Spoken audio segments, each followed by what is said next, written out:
En tant que chrétiens, l'un de nos plus grands désirs est de marcher sur le chemin que Dieu a tracé pour nous. Nous prions pour être guidés et exigeons que sa volonté soit faite dans nos vies.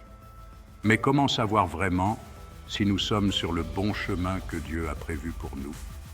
Existe-t-il un moyen de discerner si nous marchons réellement selon sa volonté?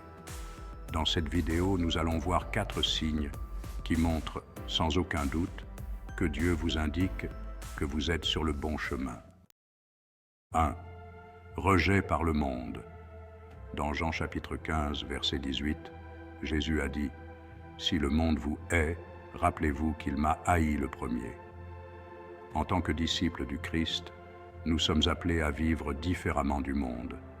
Nos valeurs, croyances et actions doivent refléter notre expansion à servir Dieu. Lorsque nous choisissons de vivre selon la volonté de Dieu, nous risquons d'être confrontés au rejet et à l'opposition du monde qui nous entoure. Cependant, ce rejet est un signe certain que nous sommes sur la bonne voie. Les opinions et les valeurs du monde sont souvent contraires à celles du Christ.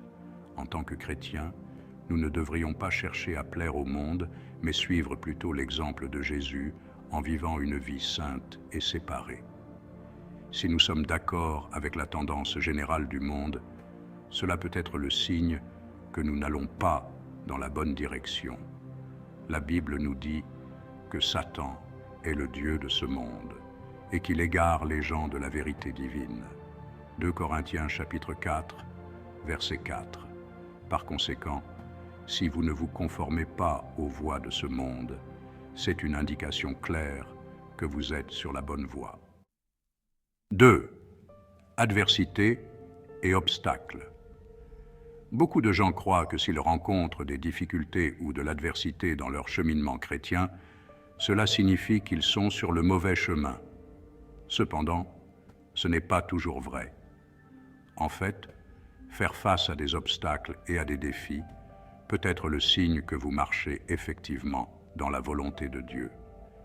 La Bible nous dit dans Jacques chapitre 1, versets 2 à 3, « Considérez comme une pure joie, mes frères et sœurs, chaque fois que vous faites face à des épreuves de toutes sortes, car vous savez que l'épreuve de votre foi produit la persévérance. » Dans le livre de Job, nous voyons que Job était un homme parfait et droit, qui craignait Dieu et se détournait du mal. Job chapitre 1, verset 1. Pourtant, il a fait face à des épreuves et à des tentations incroyables au cours de sa vie. Cependant, à travers ses souffrances, Job a appris à connaître Dieu à un niveau plus profond. De même, le plus grand désir de l'apôtre Paul était de connaître Jésus-Christ de manière expérimentale. Philippiens chapitre 3, verset 10. Paul a compris que certaines choses sur Dieu ne peuvent être informées que par la souffrance. Par conséquent, lorsque nous traversons les incendies et les tempêtes de la vie, cela ne signifie pas que nous sommes sur le mauvais chemin. Au lieu de cela, c'est une opportunité de se rapprocher de Dieu et de le connaître plus intimement. 3. Paix absolue. Dans le psaume 23, nous voyons une belle transition entre David parlant de Dieu et lui parlant directement. Au verset 4, David dit « Même si je marche dans la vallée de l'ombre de la mort, je ne craindrai aucun mal, car tu es avec moi. » Ce verset indique clairement que même au milieu des épreuves et des défis, nous pouvons avoir la paix en sachant que Dieu est avec nous.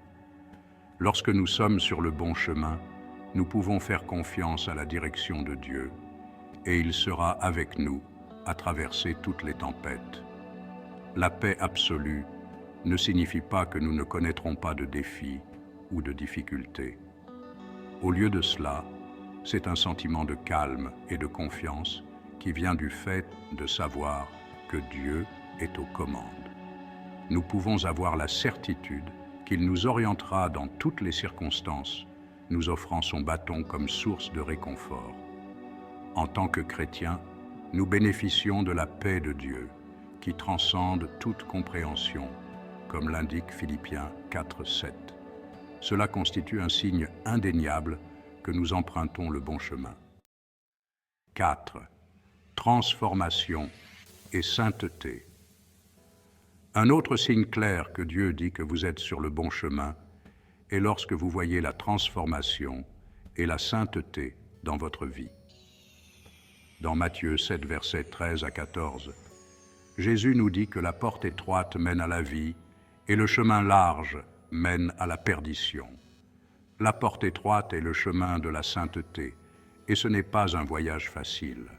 Cela nous oblige à abandonner complètement notre vie au Christ et à lutter pour la justice chaque jour. Lorsque nous marchons sur le bon chemin, nos vies renvoient le caractère du Christ.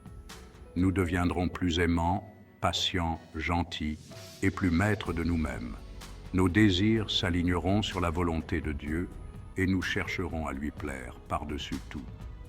Alors que nous continuons à grandir dans la sainteté et à perpétuer la volonté de Dieu pour nos vies, nous pouvons être sûrs que nous sommes sur la bonne voie. En conclusion, ces 4 signes témoignent sans aucun doute que Dieu vous guide sur le bon chemin. Lorsque nous sommes confrontés au rejet du monde, à l'adversité, que nous expérimentons la paix et que nous constatons une transformation dans nos vies, nous pouvons savoir que nous marchons dans la volonté de Dieu. En tant que chrétiens, engageons-nous à poursuivre sans relâche la recherche de la direction divine dans nos vies. Accordons notre confiance à la sagesse de Dieu, tout en nous efforçant de vivre selon ses préceptes chaque jour. Cela implique non seulement de prier et de méditer sur sa parole, mais aussi d'être attentif aux signes qu'il nous envoie. En cultivant une relation profonde avec lui, nous pouvons trouver la force et l'inspiration nécessaires pour surmonter les défis quotidiens et agir selon ses volontés. Vivons pleinement pour lui, en intégrant notre foi dans chacune de nos actions. Si cette vidéo vous a inspiré, n'hésitez pas à vous abonner à notre chaîne pour découvrir d'autres mystères et enrichir votre chemin spirituel.